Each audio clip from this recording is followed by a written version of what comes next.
我爱你们，正如父爱我一样。你们要常在我的爱里。你们若遵守我的命令，就常在我的爱里。正如我遵守了我父的命令，常在他的爱里。这些事我已经对你们说了，是要叫我的喜乐存在你们的心里，并叫你们的喜乐可以满足。你们要彼此相爱，像我爱你们一样。这是我的命令。人为朋友舍命，人的爱没有比这个大的。As the Father has loved me, so have I loved you. Now remain in my love. If you keep my commands, you will remain in my love, just as I have kept my Father's commands and remain in his love. I have told you this so that my joy may be in you and that your joy may be complete. My command is this: love each other as I have loved you. Greater love has no one than this, to lay down one's life for one's friend. This is the word of the Lord. Thanks be to God. Thanks, Leslie.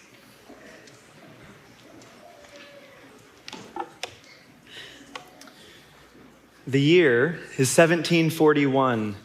The place Enfield, Connecticut. You are a subsistence farmer, growing crops like corn and wheat and raising livestock like cows and pigs and chickens. Your days are mostly spent working the land, farming, putting up fences, spinning wool, preserving fruits and vegetables. And then you catch wind that a big-time preacher from about 40 miles north, the Jonathan Edwards, is coming to preach at a church in town.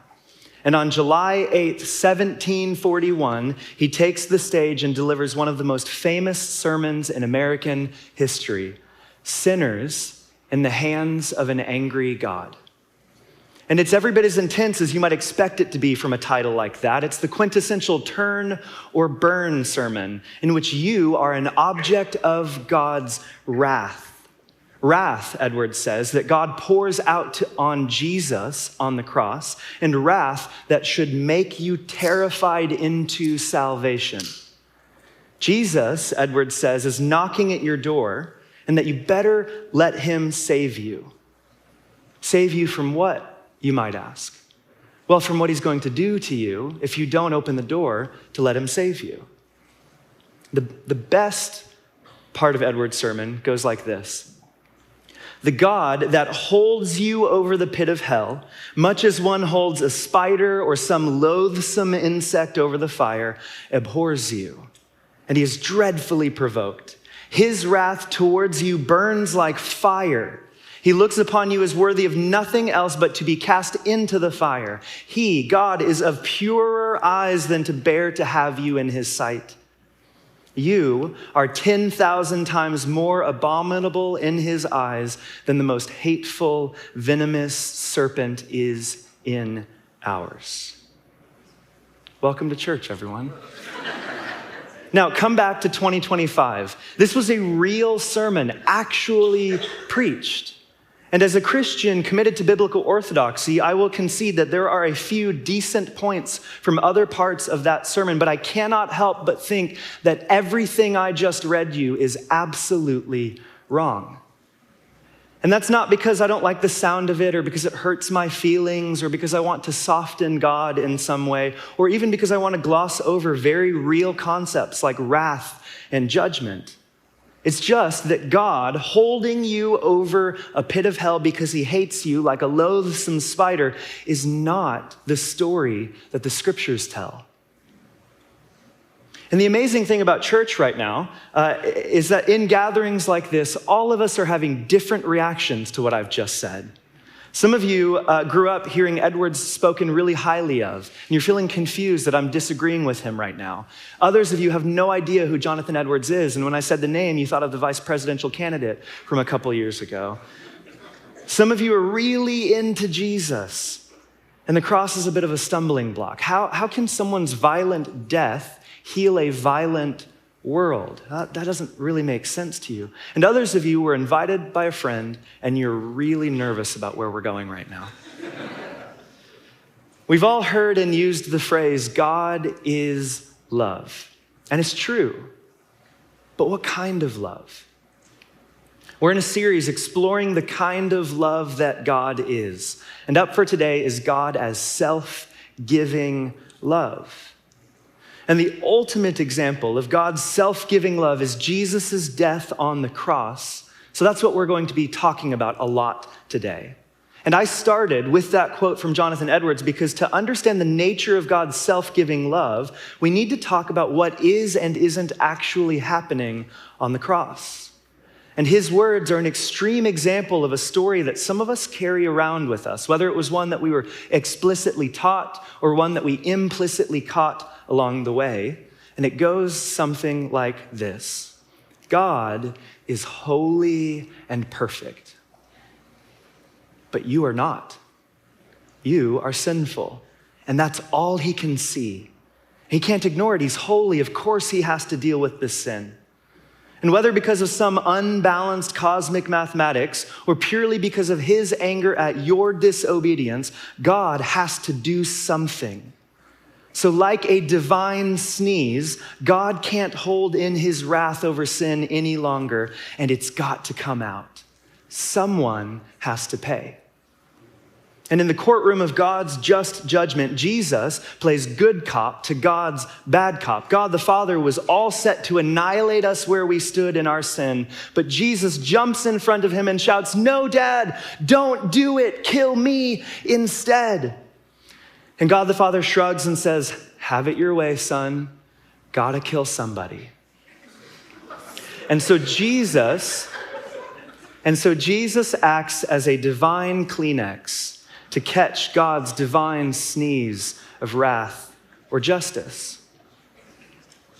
Have you ever tried to answer a friend's question about Jesus' death on the cross with one of those sorts of stories, and you hear something like, "Gosh, that kind of sounds like child abuse"? And you panic and you're like, no, you just don't understand. And you try to fumble around and come up with an explanation for why it's not child abuse, but you really can't come up with one that makes a ton of sense. So you just decide that next time I tell this story, I'm just going to leave this part entirely out. Anybody? Maybe it's just me. Well, that telling of the story sounds like divine child abuse because if that's what was actually happening, that's what would have been happening. And thank God it's not. See, the Bible never says that the Father pours out his wrath on the Son. You won't find it there. In his biography about Jesus, in fact, John writes, "For God so loved the world that he gave his Son, not God so hated the world that he killed his Son." And so the hymn, "Till on that cross as Jesus died, the wrath of God was satisfied," sounds good and it rhymes, but it's really bad theology. Because the cross doesn't paint the tragic tale of sinners in the hands of an angry God, but the compelling and beautiful story of God in the hands of angry sinners. Jesus died at the hands of men, not at the hands of the Father. The cross then reveals to us exactly what God is like. At the cross, God absorbed evil in a burst of mercy. The apparent defeat of Jesus was, in fact, the paradoxical victory of God's reign of love. The cross was not about taking out his wrath on humanity, but letting humanity take out their wrath on him. Why? Because the most extreme possible relational break is to kill someone. You can't just hug it out afterwards. You can't sit on that for a week and come back and be like, "Man, I'm so sorry. I shouldn't have done that to you." They're dead. It's the most extreme version of relational break. And so on the cross, God is showing us that he has made a way back from the worst possible relational break, the one from which there is no returning. He is saying, you can literally kill me, and I will still love you. In fact, I will rise from the dead to meet you afterwards, not in wrath, not in anger, but in mercy. and in love. How is that possible? Because that is what God is like. God is not a God of wrath. God is a God of love, a God of self-giving, self-sacrificing love. There's a motif in Christian art across church history called the throne of mercy. And in it, God the Father is depicted present at the crucifixion, not turning his face away, not as the one killing Jesus, but as the one holding up the cross. While the Spirit, depicted as a dove, crowns the Son in glory, all three persons of the Trinity working in glorious concert to accomplish God's incredible rescue mission. The plan of the cross was always about much more than just dealing with the consequences of sin. It's about restoring us to what we were always intended to enjoy. The Father and the Son are always in an eternal agreement of love. The Father did not turn his face away, nor did the Son ever need to jump in front of you in order to protect you from the Father. The Father and the Son were always in an eternal agreement of love. The Father never unlike the Son, and the Son never unlike the Father. So what was this God like? Well, after Jesus was abandoned by all of his friends and had spent hours being whipped and hit and kicked and spat on and made fun of, after he was stripped entirely naked and had 6-inch nails hammered through his wrists and his feet, after the cross was haphazardly stood upright, clunking into its spot, Jesus' full body weight pulling on those nails, blood dripping from the holes poked into his head by the twist of inch-long thorns, after he was suspended in the air before the angry and the curious, something poured out of God. Jesus said of the people as he's hanging there, of the people who had done this to him, "Father, forgive them, for they do not know what they're doing."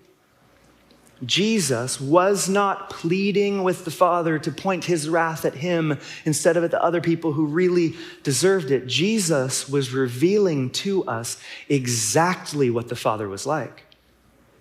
As the author of Hebrews writes, the Son, Jesus, is the radiance of God's glory and the exact representation of his being, the exact representation. Or as Jesus himself says in John 14, anyone who has seen me has seen the Father. Jesus and the Father were always on the same page. Jesus is not seen as the revelation of God to us in his heavenly condition as the eternal Son, or in his resurrected condition as the glorified Christ, or in his coming on clouds of glory at the end of the ages. Why? Because in the scriptures, we're not presented with him concretely in any of these conditions. Instead, he is the revelation of God precisely in his serving, in his humbling himself in obedience, even unto death. And so as we watch Jesus on the cross at the point of extreme relational break, nailed to a torture device designed to maximize pain, we see something pour out of God. And it was not wrath. It was love. But it wasn't just that moment. On the cross, at another point, he offers salvation to the criminal being crucified next to him. Why? Because he couldn't help but pour out love. And again, hanging on that cross, he calls out to his mom and his best friend John, and he says, take care of each other when I'm gone. Why? Because he couldn't help but pour out love. Friends, Jesus did not come to correct the Father. He did not come to satisfy the Father. He came to reveal the Father. Jesus said, greater love has no one than this, that they lay down their lives for their friends. And then he, God himself, did just that. Jesus was so clear with us about what God is like.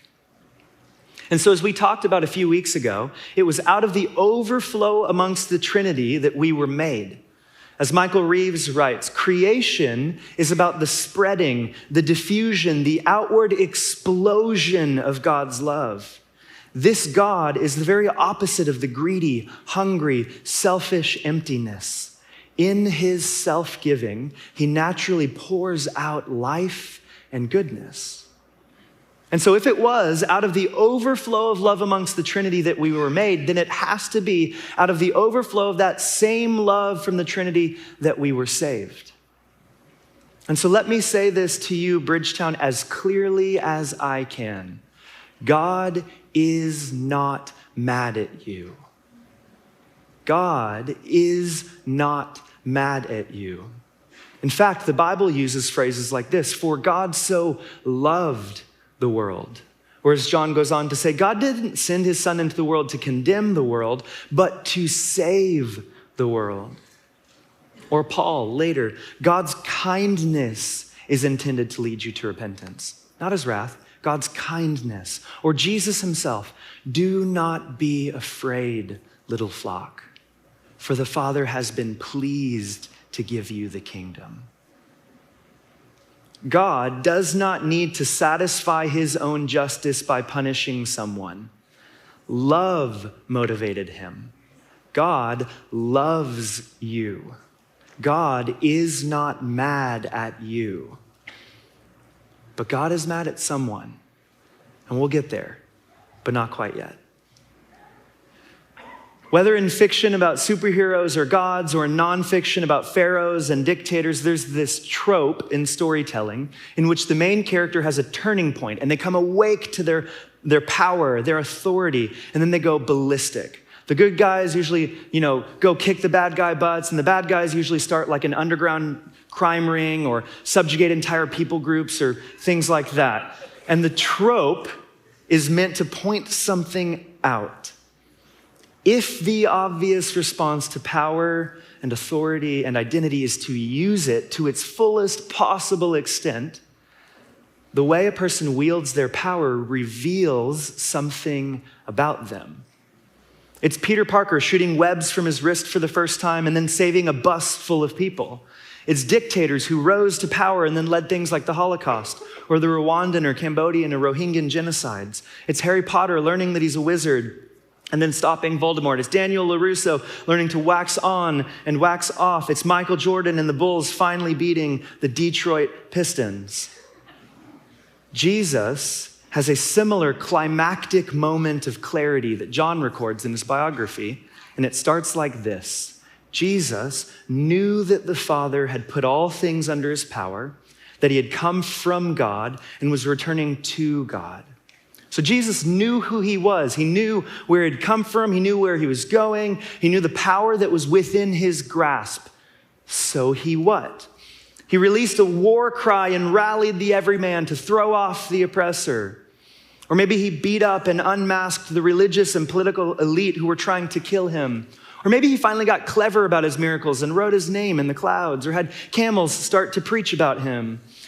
Not even close. As John says, Jesus knew that the Father had put all things under his power, that he had come from God and was returning to God, so he got up from the meal, took off his outer clothing, wrapped a towel around his waist, and after that he poured water into a basin and began to wash his disciples' feet, drying them with the towel that was around him. What? In response to Jesus knowing his identity, power, and authority, he washes his friends' dirt-covered feet. Part of why this is baffling to us is that a lot of the time we think that the most decisive manifestation of power is the ability to destroy, not the ability to create or produce or persevere. For most of us, power is the Category 5 hurricane, or the 100-foot tsunami, or the unbelievable damage of an atomic bomb, or the unilateral rule of an autocrat, or the wreckage of a global pandemic. But to cause destruction is just to work towards chaos in the biblical imagination. And if, as John later claims, the whole world is under the power of the evil one, then to work towards chaos doesn't actually require power. It simply means getting on the escalator that's already moving everything towards entropy. Real power is found in the ability to create and preserve life. And that involves resistance against the broken but natural order of things. It requires continued sacrifice, continued effort, continued self-giving love. As Arthur McGill writes, the power of God then is not the power to annihilate or the power to crush. It's not the power to control everything and have everything go his way. It is rather the power to give himself, to expend himself, to be present in the situation where things are wrong and to share in the suffering which that wrong produces. And so the God revealed in Jesus Christ is not brute power to the nth degree. This God exercises his powerfulness by his giving, by how much he nourishes his creatures, and by how fully he communicates his own reality to them. If you have seen me, you have seen the Father. Jesus wasn't moving against the Father, but against the powers and principalities of the world, because true glory in Trinitarian love is not found in grasping control or grasping power, but in giving oneself away in love. As Paul says it in Philippians 2, Jesus, quote, being in very nature God, Jesus was God, he did not consider equality with God something to be used to his own advantage, but made himself nothing. He poured himself out, taking the very nature of a servant. Jesus knew the stories of wielding power as much as any of us do, the fantasies and desires to rise above injustice, to finally become strong enough to overthrow the oppressor. But that wasn't the kind of kingdom that Jesus was establishing. Jesus had something else in mind entirely. Jesus was revealing love, yes, but not just for one single nation or one single people group, but for the entire world. God's kingdom didn't destroy people, it made enemies into brothers and sisters. Or as Yahweh himself pleads in Isaiah, let the wicked forsake their ways and the unrighteous their thoughts. Let them turn to Yahweh. Why? And he will have mercy on them. Let them turn to our God. Why? For he will freely pardon.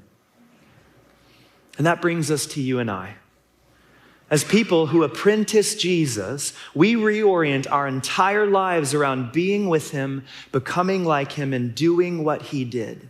So you and I, get to become self-giving in the exact ways that Jesus was.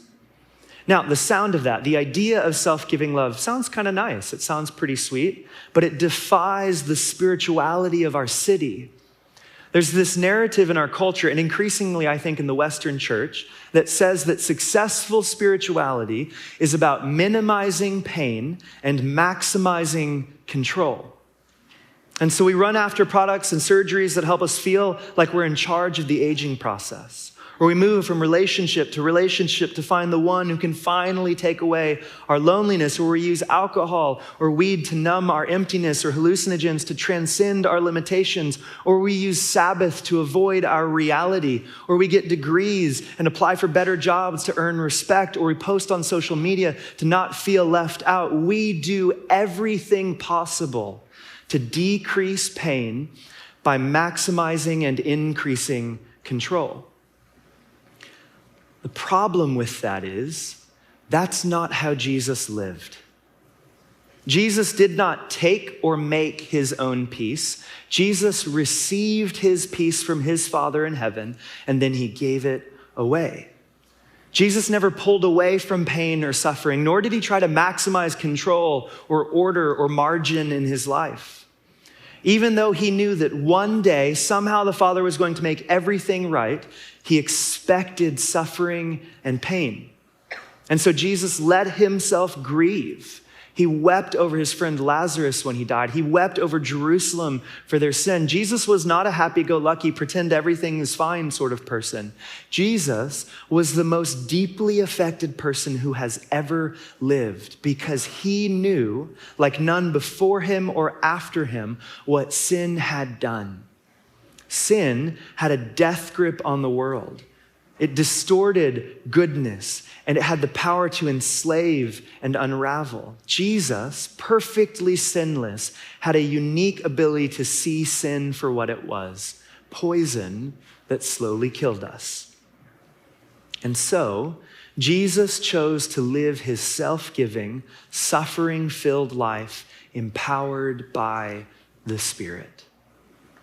He did not come, friends, to rescue us from our very real, very hard lives, but to push us deeper into them so that we can find and make meaning of them with him and to help others do the same. He did come to rescue us from sin and evil and to restore to us God's great love. Jesus could see that even though it would cost him everything, the most deeply restful thing was to lose himself in loving others. But, and this is really important, nowhere in the scriptures did Jesus say, "Let me die on the cross so that you don't have to." Jesus expected his followers, he expects us to also die on a cross.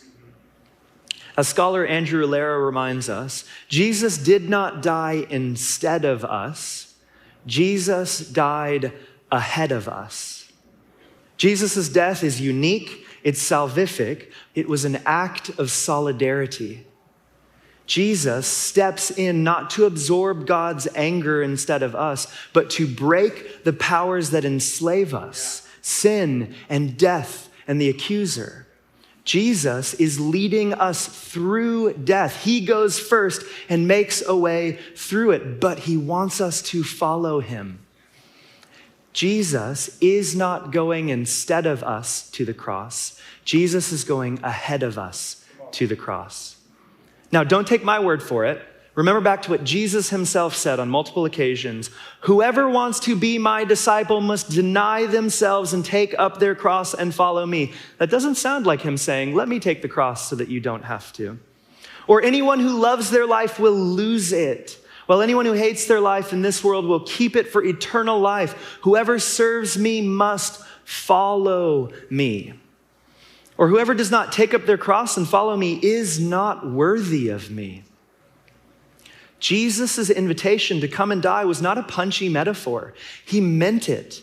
If we, as Paul said, are literally to rise with Christ one day, we must now literally die with Christ before that. The cross is not just the means of our salvation, it is the method of the kingdom. We are called not only to believe the cross, but to carry it. So let's go back for just a second to John's account of Jesus washing his disciples' feet. What happens next? And by that, I mean, what meaning does Jesus ascribe to the task that he just accomplished? John writes, when Jesus had finished washing their feet, he put on his clothes, returned to his place, probably at the table they were eating, and he said, "Do you understand what I've done for you? You call me teacher and Lord, and rightly so, for that is what I am. And now that I, your Lord and teacher, have washed your feet, you should also wash one another's feet. I have set for you an example that you should do as I have done for you." Reflecting on this, Sister Teresa Alethea Noble writes, when Jesus asks, "Do you realize what I have done for you?" it's not a rhetorical question. He is looking for evidence that we realize what he has done. If we truly realize what he has done for us, then we will, and I love this phrase, eagerly descend to serve others and to serve God. And from this humble descent, we can be sure that we will rise to new life. So we follow in Jesus' footsteps, giving ourselves away, trying our best to love the way he did, to die. But while he got it perfect, we don't always. Sometimes our motivation is off. Sometimes we're really well-meaning, but it just doesn't go the way we want it to. And sometimes it's just really awkward. But even so, Jesus is up to something. 15 or so years ago, I was driving to the college ministry I was a part of at the time. And I remember driving down the road. It was dark, it was rainy, and I saw this woman walking along the sidewalk carrying all of these bags with her. And it felt like the moment I looked at her, one of these bags just ripped open and all of these empty glass bottles fell on the sidewalk and just shattered everywhere. Driving, I saw that. I think, oh man, that's too bad. And I kept driving. I know you wouldn't do it. That's what I did. I kept driving. And Jesus started speaking to me. He brought to mind the passage of the Good Samaritan, a passage that he'd been using in my life to really transform me in that season. And he asked me, do you want to be the priest who passes by? And I thought, what can you do with a question like that? And so very quickly, I turned around, I parked my car, I got out. And as I approached this woman, I asked if I could help her pick up all of this glass. And she mumbled something incoherent to me that I took to be an agreement. And so I grabbed an empty bag and I started to fill it. But as I did, good Christian that I was, I started to preach to her. I started to talk about the love of Jesus who came to serve her, obviously assuming that she could connect my kindness to God's kindness. And I told her about how much God loved her and the plan that God had for her life. And she wasn't saying anything, which I assumed to be pretty good news. I thought, man, I have this woman speechless. This is incredible. And at the climactic moment of this made-up sermon, this monologue that I was giving, I risked just a quick glimpse over at her to see how close she was to salvation. And as I looked up, I saw her about 100 yards down the sidewalk, realizing that the second I got there, she took off. She hadn't heard a word that I said. She probably figured, well, all this broken glass now belongs to this dumb 19-year-old, and she took off. And so there I was in the rain, very late to the thing I was trying to get to, with a sidewalk full of broken glass, and I was embarrassed. I was embarrassed realizing how quickly my initial moment of obedience was overtaken by pride. I was embarrassed realizing that the scene that broke my heart had quickly just become a great sermon illustration. And I was embarrassed further to realize it would still be a great sermon illustration, but not one that made me look good. And in that moment of embarrassment in the rain with all this broken glass, I heard the whisper of the Spirit one more time. Do you still want to do this? And I wrestled with that. I really did. I took a few moments, I wrestled with that, and I said, honestly, no, I hate this. I don't want to do this, but I want to do this. And if that's going to be the case, I really need your help to uproot the pride in me that gets in the way of me wanting to do this.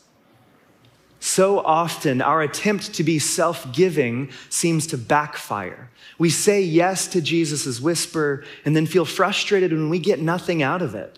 We want to live like Jesus did in our true selves, but very quickly our false self takes over. Our mixed motivations, our pride, our self-preservation, our resentment, our entitlement, and it is painful when that happens. It really hurts. And yet, at some level, that's how this whole thing works. As we follow Jesus, he will reveal and uproot the things that keep us from choosing his kingdom. And of course, these things live in us. We're human. We don't need to be surprised when they surface or to try to shove them down.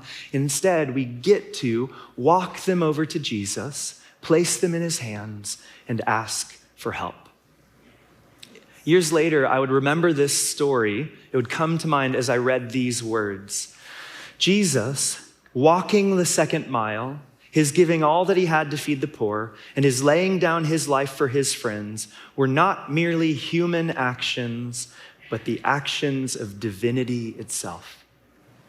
The real power of God is shown in his willingness to give himself away.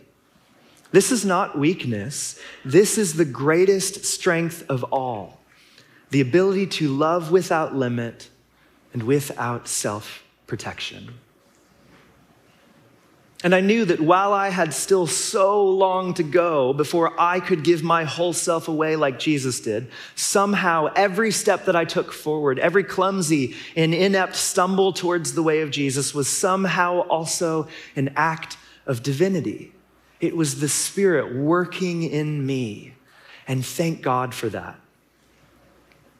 Friends, Jesus invites us to live the way he did, to come and to die, to give all that we are to anyone who needs it because we are convinced that the Father will take care of us.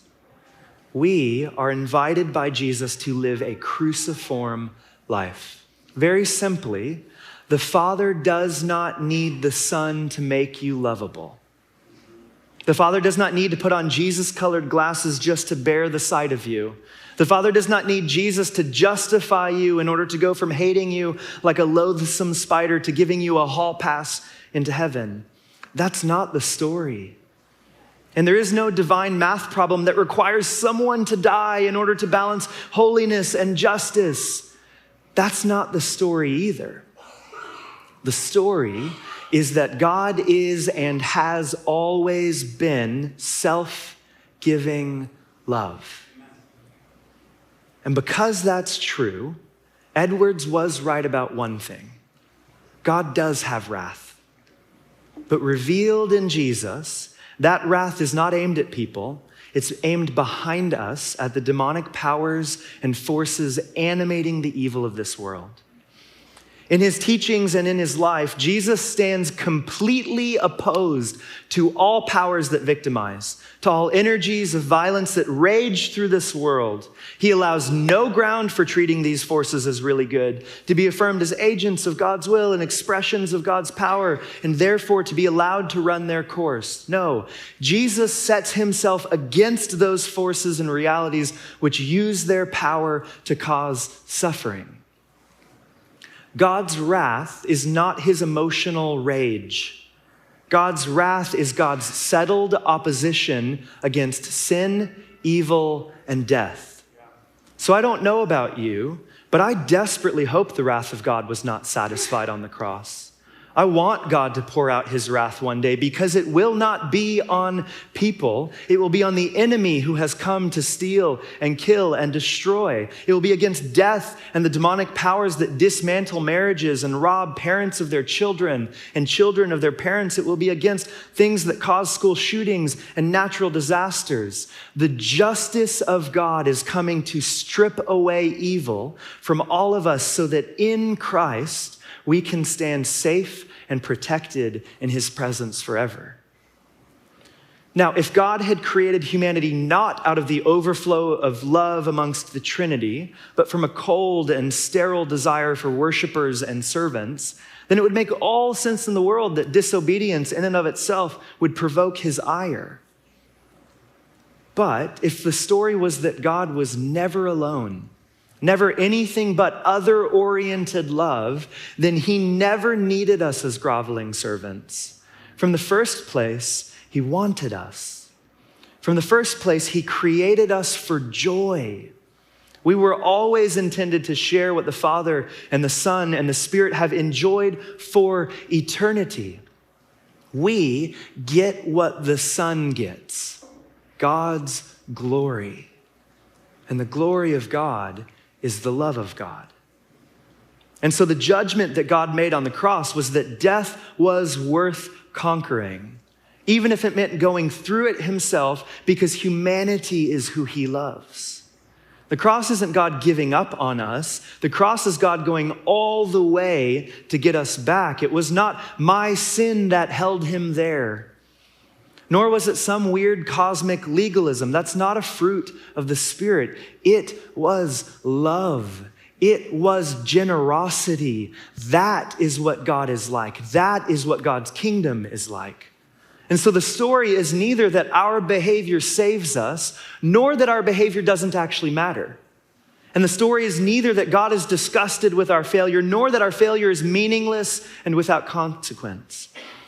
But the story is that we were created out of and to join in with the eternal love of Father, Son, and Spirit. The story is that as we refused that union, we willingly separated ourselves from the God who gives life. And that choice, like trying to breathe underwater, was going to kill us. But that the Father so loved the Son and the Spirit that in unity, the triune God decided to enter the dark chasm of death to pull us out of it and shut it up for good. And so, Bridgetown, when we look to the cross of Jesus, we should never imagine a divided Trinity in which the Son rescues us from the Father, but a unified vision of unstoppable love.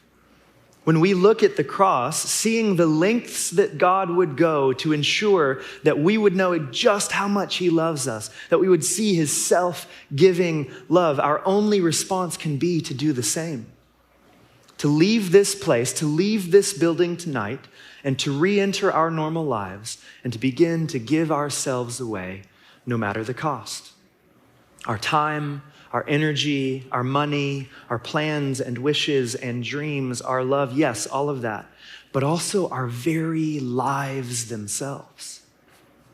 To pour ourselves out the way we see Jesus doing it on the cross, to follow our master by picking up our own cross and sharing in his sufferings that we might also share in his life. And not in some poetic or metaphoric way, literally allowing ourselves to suffer alongside Jesus for other people because we are living out of a different kind of kingdom than the one out there. Amen? Let's stand together. Thanks for joining the Bridgetown family as we engage in this teaching series. To learn more about the life of our church and how you can get involved, visit bridgetown.church/welcome. If you're interested in contributing financially to Bridgetown Church and to our ministry, you can do that at bridgetown.church/giving. Wherever you're joining us from, we hope this resource blesses you and encourages you to be with Jesus, become like Jesus, and do what Jesus did.